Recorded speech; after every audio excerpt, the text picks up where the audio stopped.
Welcome back, everyone. Alzheimer's is the 6th leading cause of death in the U.S. And watching a loved one suffer with the disease is difficult. Wanda Neese tells us how having a family member with Alzheimer's impacted her life and also was the impetus for her to write a book. Wanda, welcome to the show. Thanks so much for being here. Thank you for having me. So tell us a little about your story. You were taking care of your mom and then how you turned it into a book. Well, when I started taking care of Mom with Alzheimer's disease, I realized this is too irrational. I started keeping notes in a diary form, just scribbling on paper, and then eventually writing daily notes of everything that went on. And after Mom passed away, I just put everything in an old shoebox and on the closet shelf, and I didn't think about it again until we moved to Valley City 10 years later. And I started waking up at night thinking about this diary that I'd never looked at. And I got it out, I started looking at it, and I started typing up book form, and then contacted a publisher, and it's been a long few years, but finally it's a book. Kind of where does the story start then? Where did the diary start, and how can this benefit other people? Well, the story started with about my mother growing up and how strong she was, how determined she was, and and then I tell about her breakdown, how she started going forgetfulness and just leading into Alzheimer's disease when the doctor diagnosed her in 2001. And then I hadn't thought about it. I hadn't really talked to my husband about it, but I said, I want to bring Mom home to live with me. Well, you've got some fans here because they emailed us and were like, hey, here's some very fascinating things about the book. And one of the things that jumped out to me, the person said, is that you were there for your mom, but the doctor said, hey, you do not want to pursue taking care of her. So one, why did he or she say that to you? And why did you say, no, I'm going to do this anyways? Well, he said that because he was, the only book he had about it was this book about the physical aspects of Alzheimer's disease. And he said, you can't do this. This is too hard, just too many changes, and it's too difficult. And I thought, no, it's not. I've got to try this. And so I did. Like I put in my book, we moved Mom into our home, and we moved into her world because it is a different world. It's every day is different, and it's very emotional.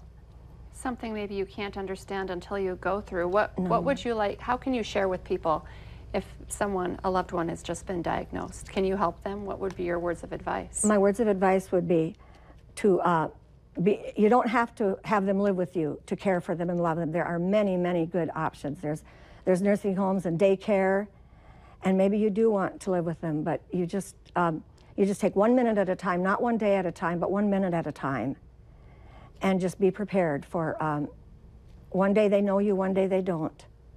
One day they try to run away, the next day they love you. And it's just, one day they'll eat, one day they won't. And you just don't know. It's just it's an entirely different person. And some days Mom called me, you're such a nice lady. And other days, why are you so mean to me? Why don't you let me go home? Why can't I be with my family? And it's really, my heart just is burdened when I see people, because you can tell when people have Alzheimer's disease, even if you don't know them. And my heart just breaks for them because I know it's just the hardest thing I've ever done, but I do it again in a heartbit for my loved ones. And this book has helped you heal, you said. It has helped me heal, yes. Just, I had never looked at my notes, and when I got them out and started to type, first I approached it like a business. Okay, this is a business, let's get this done. And then when I started reading, and I could feel my emotions of those times. Like at the very beginning when I lost her in downtown Fargo.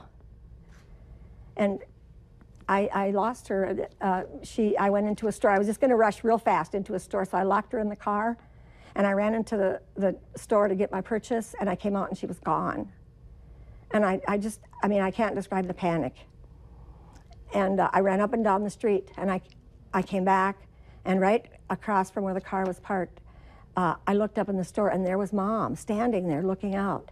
And I went dashing into the store, and I said, Mom, what happened? And she said, oh, I was looking for you. I know how lost you get in the big city. And she did remember. Years ago, when I'd go to Fargo, I'd be lost. She remembered that, and she remembered I was her daughter. But we got out in the car, and I was a mean lady or a nice lady, depending on how she felt at the moment. An emotional journey for It sure. is. Can you hold up the book here and show the camera? Where can people get this book? It's available on my website, Alzheimer's, seasonsofalzheimers.com. It's available on Amazon.com, or you can ask me or contact me. And Wanda has a special place in my heart. She was already working for KX4 when I started, and you took care of so many of us. I loved it. So it doesn't surprise me that you took your mom in as well. So we adore you, and I'm so glad you were able to come in and share and help heal with this book, and maybe it can help others too. Yes, absolutely. That's what I would really like to do. I'd like to encourage others. If you don't look at your capabilities or your abilities, if you want to care for your loved one, if you want to do it, you can do it. And there's many options and much help out there for us in these situations. Like Mom, I had a daycare for Mom, and she thought it was school. And she always loved school. And days when she didn't go, she'd want to go to school. And thanks for having the courage to show up here and share your story. We really appreciate it. Thank you. Thank you so much for having me. Great stuff. Congratulations on I getting the book, appreciate you. too. All right, stay with us. When we come back, we'll be wrapping up right after this.